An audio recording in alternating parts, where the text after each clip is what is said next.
Sir क्या होता है, अब सेकंड चैप्टर शुरू हो चुका है, एटॉमिक स्ट्रक्चर शुरू हो चुका है या रेडॉक्स शुरू हो चुका है, और अब पुराने चैप्टर को मैं भूलते जा रहा हूँ या भूलती जा रही हूँ। तो पहली दिन में आप फर्स्ट क्लास गाड़ी नहीं चला लेंगे। पहले दिन में मैक्स वर्स्टापन F1 का बेस्ट रेसर नहीं बना था। अब जाके 22 साल की उम्र में ही इज नंबर 1। कैसे? प्रैक्टिस से। सर प्रैक्टिस तो हम करते ही हैं, सब बोलते हैं प्रैक्टिस को। फिजिक्स वाले टीचर ने भी बोला था, बायोलॉजी वाले टीचर ने भी बोला था, हमारे पेरेंट्स ने भी बोला था, पिछले कोचिंग वालों ने भी बोला था, सब बोलते हैं कि सर प्रैक्टिस करो। आप क्या नया बता रहे हैं? कैसे मेरे प्यारे दोस्तों, एक थोड़ा इन्फॉर्मेशनल वीडियो है आप लोगों के लिए, मेरे नीट के साथियों। मेरे से कई बच्चे पूछते हैं, और आज नहीं कि काफ़ी सालों से, जब से मैं पढ़ा रहा हूँ तब से हर बच्चे का एक ही डाउट रहता है। पहला चैप्टर हमने फिनिश कर लिया है सर, हमें समझ में भी आ गया है, हमसे मोस्टली सवाल भी बन जाते हैं, झूठ नहीं बोलूंगा। बट सर क्या होता है, अब सेकंड चैप्टर शुरू हो चुका है, एटॉमिक स्ट्रक्चर शुरू हो चुका है या रेडॉक्स शुरू हो चुका है, और अब पुराने चैप्टर को मैं भूलते जा रहा हूं या भूलती जा रही हूं। ये एक कॉमन ह्यूमन ट्रेट है जो आप में ही नहीं, आपके पेरेंट्स में, हम में, आपके टीचर्स में, आपके रिलेटिव्स में, किसी में भी, सब में देखा जा सकता है, आपके भाई बहनों दोस्तों में देखा जा सकता है। तो आपको पता है कि भैया अगर आपको गाड़ी सीखनी है तो पहली दिन में आप फर्स्ट क्लास गाड़ी नहीं चला लेंगे। पहले दिन में मैक्स वर्स्टापन F1 का बेस्ट रेसर नहीं बना था। मैक्स वर्स्टापन 4 साल की उम्र से गाड़ी चला रहा है, गो कार्ट, कार नहीं, गो कार्ट। उसके बाद F1 का, उसके बाद जूनियर कार, उसके बाद रेसिंग कार, और उसके बाद F1 कार चला रहा है। अब जाके 22 साल की उम्र में ही इज नंबर 1। कैसे? प्रैक्टिस से। सर प्रैक्टिस तो हम करते ही हैं, सब बोलते हैं प्रैक्टिस को। फिजिक्स वाले टीचर ने भी बोला था, बायोलॉजी वाले टीचर ने भी बोला था, हमारे पेरेंट्स ने भी बोला था, पिछले कोचिंग वालों ने भी बोला था, सब बोलते हैं कि सर प्रैक्टिस करो। आप क्या नया बता रहे हैं?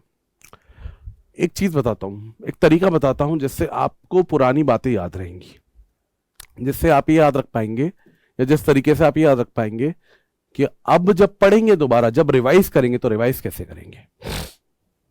इसका तरीका है, इसका मेथड है short notes. Sir short notes तो आते हैं हमें लिखने, शॉर्ट नोट्स तो हमने पहले भी बनाए हैं, इसमें क्या नया है तो मैं समझाता हूं।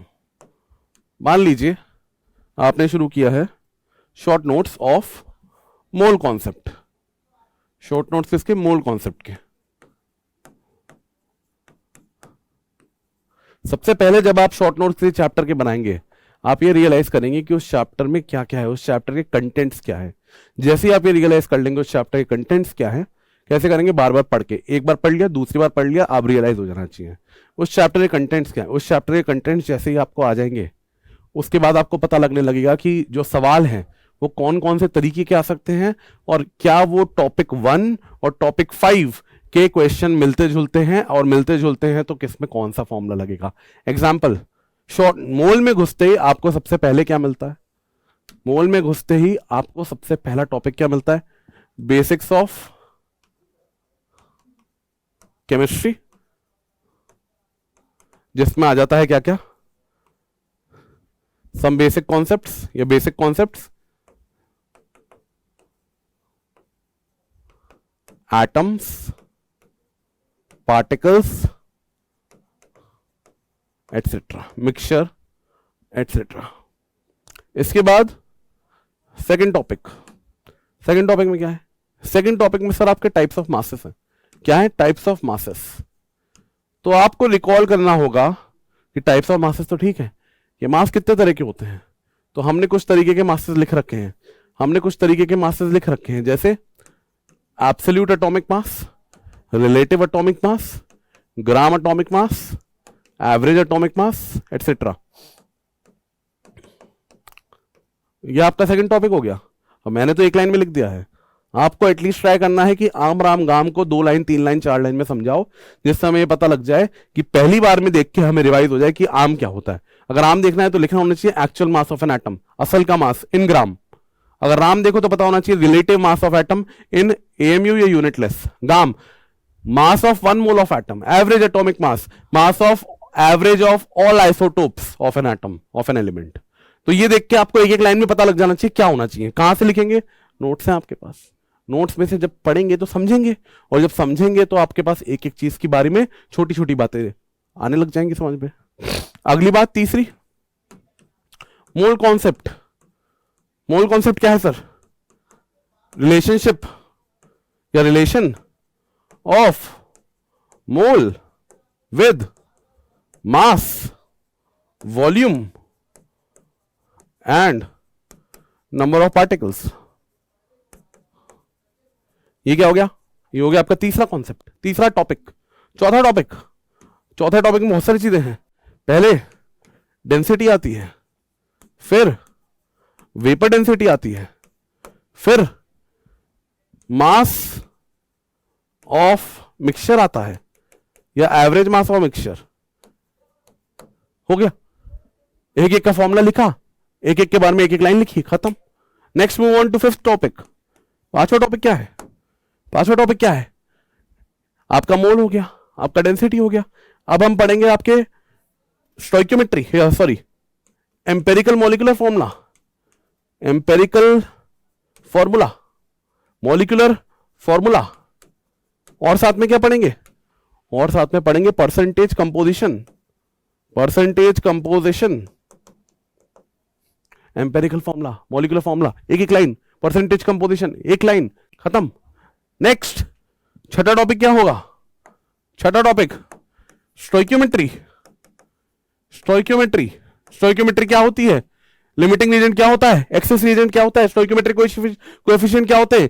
परसेंटेज प्योरिटी क्या होता है? परसेंटेज यील्ड क्या होता है? क्या क्या लिखेंगे? सबसे पहला आपका स्टोइकियोमेट्रिक कोएफिशिएंट, फिर लिमिटिंग रीजन, फिर परसेंटेज प्योरिटी, फिर परसेंटेज यील्ड, खत्म। ये टॉपिक भी खत्म। Last topic, seventh topic, seventh topic concentration terms. Concentration terms में क्या क्या आता है? परसेंटेज वाली, percentage W by W, percentage V by V, percentage W by V, molarity, molality, mole fraction. और क्या चाहिए भाई? हो गया सब। नीट में यही सिलेबस है, नीट में यही सिलेबस है।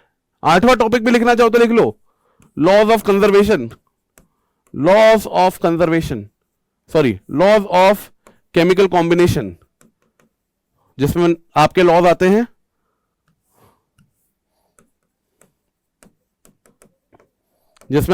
Law of conservation of mass, multiple proportion, reciprocal proportion, है ना, ये सब लॉज आते हैं। Gay Lussac's law of constant volume, ये सब लॉज आते हैं।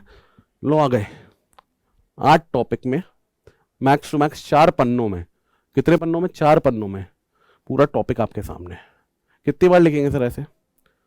शुरू में तो एक बार लिखना है, पढ़ने के बाद बिना देखे, छापना नहीं है। वही वाली बात है, ये आधे बच्चों को ये लिखता है, बहुत सारे बच्चों को ये गलत फहमी है कि छाप छाप के पढ़ना ही पढ़ाई होती है। एक बार देख लिया, एक एग्जाम्पल कर लिया, दूसरा नहीं आ रहा, उसी की तरह दोबारा देख के दूसरे को बना लिया, हमने कर लिया सॉल्व। नहीं बेटा, तुमने छापा है। क्या किया? छापा। कैसे आएगा तुम्हें बनाना? जब पहला एक बार देख के भले ही कर लो, फिर उस क्वेश्चन को समझ के अगर दोबारा कर पा रहे हो खुद की बदौलत, तो तुम उस क्वेश्चन को कर पा रहे हो। वैसे ही ऐसे हम क्या करेंगे, शॉर्ट नोट्स बनाएंगे। कुछ शॉर्ट नोट्स मैंने टेलीग्राम के ग्रुप पे डाल रखे हैं, अगर आपको देखना है, आपको रेफरेंस लेना है, तो आप वहां पर से देख सकते हैं, आप वहां से रेफरेंस ले सकते हैं और वहां से बना सकते हैं। तो बच्चा party, this is the method to have a long term memory and to recall all the chapters at the same time. आपके लिए अगला ऐसा ट्रिक लेके आपसे मिलता है आपके कुशाग्र साथ। तब तक के लिए धन्यवाद।